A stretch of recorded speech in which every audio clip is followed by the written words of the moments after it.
Hey guys, Husky Plays YT here, and today I'm going to show you how to listen to Neil Cicerega's album Mouth Silence without having to put it on Spotify without his consent. Alright, here we go. So here I just Google searched Mouth Silence Neil Cicerega, and also I guess semi-face reveal. You can't really make out the reflection, but anyways. I searched Mouth Silence Neil Cicerega, and so here it is, and look at neilcease.com, Mouth Silence. Look at, you can download the entire thing, and guess what? You can have it there. You can have it on your computer to listen to, so you don't have to put it on Spotify. Wow. Anyways, you can download this and do whatever you want with it. You can keep it on a CD or DVD or whatever, and you can have it there. Or you can just keep it on your computer or any device of your choice.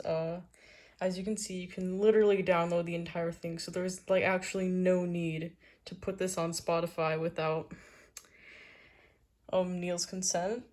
And I thought you guys should see this because apparently some of you don't know how to do that.